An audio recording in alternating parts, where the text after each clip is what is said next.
Bonjour les belles dames, j'espère que vous allez super bien ce matin. Alors, aujourd'hui, j'aimerais t'ouvrir les yeux sur un petit aspect de ta vie. Est-ce que tu sais, ou alors est-ce que tu savais que ta bénédiction peut être prise avec par quelqu'un d'autre? Comme d'habitude, nous verrons cela à partir d'une référence biblique. Notre texte de base, il est tiré de Genèse chapitre 27 et le verset 35. Isaac dit, ton frère est venu avec ruse et il a enlevé ta bénédiction. Premièrement, j'aimerais te dire que beaucoup de choses qui se passent dans le physique se sont d'abord passées dans le spirituel. Je te raconte l'histoire en bref. Il s'agit de Isaac et Jacob. Isaac leur père voulait déjà mourir et il a dit à son fils bien-aimé Isaac, prépare-moi quelque chose, je vais manger en fait.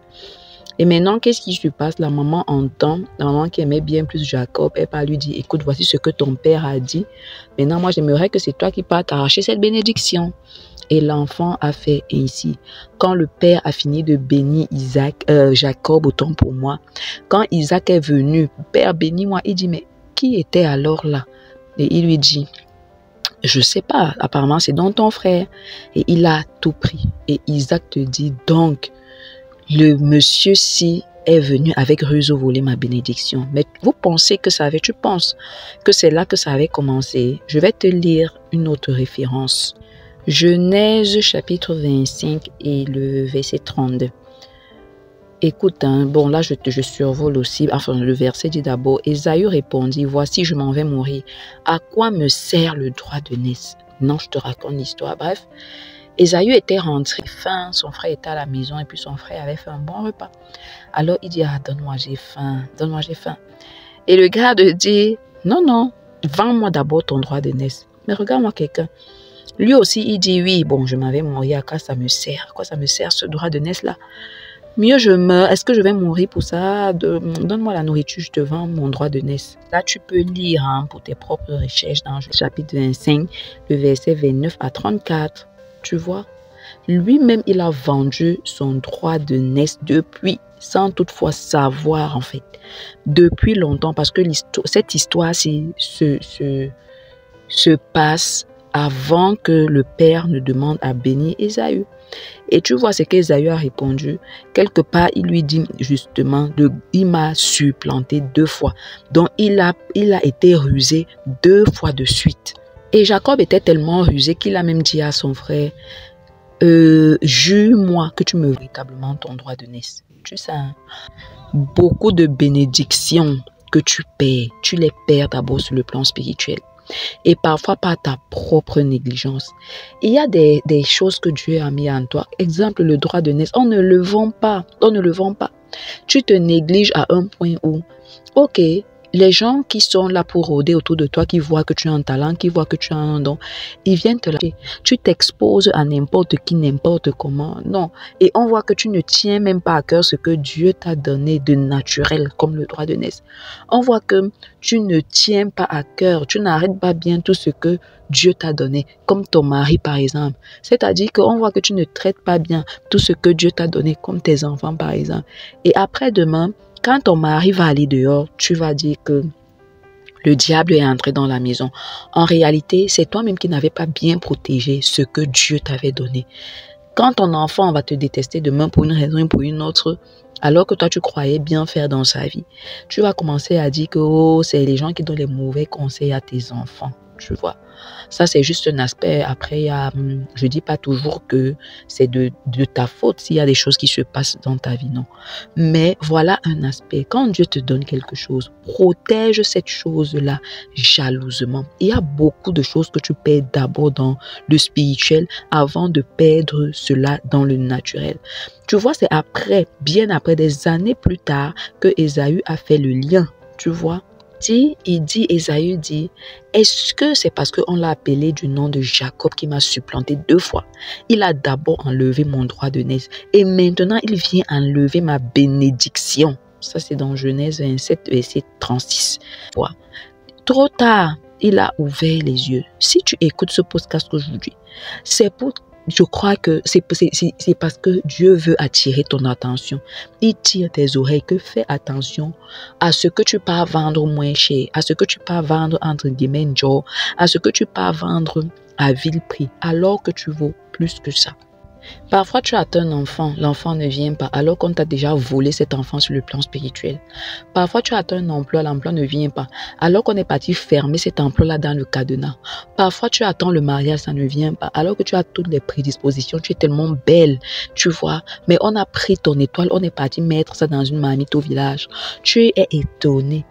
Même qui n'ont pas, je veux dire, ton charisme, qui ne sont pas aussi belles que toi, aussi jolies que toi, elles sont mariées. Toi, avec toute ta fraîcheur, toute ta beauté, tu n'es pas mariée. Parfois même, tu te conserves. Hein. Parfois, c'est même pas toujours question de que tu as joué la vie, non. Parfois, tu te conserves, mais tu es étonné que Seigneur, comment à cet âge-ci, encore vierge, mais aucun homme pour me marier. Il y a quelque chose. Va chercher les réponses dans le spirituel, tu comprends? C'est ça qui nous amène au deuxième point. Ma sœur, ne dors pas dans la nuit. On ne dort pas dans la nuit, on rêve jusqu'à ce qu'on dise j'ai dormi comme un bébé, tu te réveilles, tu tires le corps. Ne dors pas comme ça. Aie des moments d'éveil la nuit. Il y a beaucoup de choses que tu vas aller arracher dans la nuit, dans les prières. Je te lis une autre. 1 Roi, chapitre 3, le verset 19 au verset 21. Je te raconte brièvement l'histoire. Bref, il y avait 2 prostituées qui vivaient ensemble, tu vois. Elles avaient toutes 2 accouché à l'intervalle, je crois, de 1, 2 jours, peut-être 3 jours. Maintenant, qu'est-ce qui s'est passé? L'une d'elles a dormi sur son bébé est mort dans la nuit. Qu'est-ce qu'elle a fait? Elle a été rusée, tu vois. Elle a changé les enfants pendant que l'autre dormait, c'est-à-dire profondément. Je te lis un peu ça. Le fils de cette femme est mort pendant la nuit parce qu'elle s'était couchée sur lui. Elle s'est levée au milieu de la nuit. Elle a pris mon fils qui était couché à mes côtés, tandis que ta servante dormait et elle l'a couché dans son sein. Le matin, je me suis levée pour allaiter mon fils et voici, il était mort. J'ai regardé attentivement le matin et voici, ce n'était pas mon fils que j'avais enfanté. Est-ce que tu comprends un peu la leçon de cette histoire-là? C'est pendant que la femme dormait, c'est-à-dire elle dormait, elle est carrément venue enlever son enfant sans qu'elle ne s'en rende compte. Hein. Et c'est le matin, elle-même elle dit que c'est le matin qu'elle s'est rendue compte que, encore que Dieu merci, elle s'est même rendue compte. Il y en a même parmi vous. Parfois c'est par les songes que Dieu te parle. Tu te lèves le matin, tu oublies. Dieu te montre même comment on a enterré ta bénédiction quelque part. Tu te lèves le matin, tu oublies. Donc du coup, tu as même carrément oublié. Tu ne sais même pas dans quel sens prier le matin. C'est dans un autre chapitre, on va parler des rêves. La nuit est peut-être faite pour dormir, hein, mais donne-toi une discipline. Il y a des jours dans lesquels... Mais fais un planning. Des jours de la semaine dans lesquels tu dois te réveiller pour prier la nuit. Ou prends des programmes pendant lesquels tu dois te lever pour prier la nuit. Pour arracher les bénédictions que les gens sont venus te voler dans la nuit avec ruse. C'est dans la nuit que beaucoup de choses se passent, tu vois. Dieu merci, elle s'en est même rendue compte. Il y en a qui ne se rendent même pas compte. Tu vis une vie qui n'est pas la tienne. Mais tu ne sais même pas que ce n'est pas la tienne. Parfois, il faut que des gens te regardent pour dire, mais non, quand je vois ton charisme, vraiment, tu ne dois pas être à ce niveau-là. Les gens commencent à t'interpeller comme ça, 1, 2, 3, 5 personnes. Tu te dis, mais c'est où tu te ressaisis, tu te dis, mais c'est vrai, la vie que je suis en train de vivre aussi, elle n'est pas la mienne. Effectivement, quelqu'un a pris ta vie, on est parti mettre ta vie dans un arbre là-bas. Tu vis là comme un mort vivant, tu marches là comme un mort vivant. J'insiste, il y a des bénédictions que tu vas aller arracher dans la prière, mais pendant la nuit. Une stratégie que vous demanderez à toute personne qui a réussi sur cette terre. Une heure stratégique pour la prière et pour arracher ces bénédictions, c'est la nuit entre minuit et 3 heures du matin. Apprends à faire ça. Entre minuit et 3 heures, tu peux choisir 30 minutes, 1 heure 30. Il y en a même qui font jusqu'à 3 heures. Il y en a même qui font les veilles jusqu'au matin, jusqu'à 5 heures du matin. Tu comprends? Ma soeur, ma chérie, ne dors plus pendant la nuit jusqu'à ce que tu ronfles. Le feu sort. Sinon, il y a des femmes comme d'autres là. En plus, elles vivaient ensemble. Parfois, ce sont des gens qui vivent même avec toi. Sinon, il y a des gens comme ça là qui vont venir te voler ta bénédiction. Parfois, ce sont les gens qui sont proches de toi. Parfois, ce sont tes amis. Tu es là, tu marches avec une amie. Elle a déjà vu ton étoile. Encore que amie entre guillemets. Toi, tu ne sais pas qu'elle est là pour te voler ton étoile. Tu ne sais même pas qu'elle est en train de mener une bonne vie alors qu'elle est partie te voler ton étoile dans la nuit. Tu la vois briller. Tu la vois trouver un emploi, se marier, avoir des enfants, alors que c'est ta vie qu'elle est en train de vivre. Tu ne sais pas qu'il y a des choses comme ça qui existent. Pourquoi? Parce que tu dors et tu ne te rends même pas compte le matin que vraiment il y a quelque chose qu'on m'a enlevé. Il y a quelque chose peut-être en moi qui a disparu. Tu vois? Sur ce, je t'annonce même déjà le prochain podcast de mercredi prochain. Il y a des gens et des choses qui te vident de ton énergie. Et puis, il y a des gens et des choses qui te remplissent.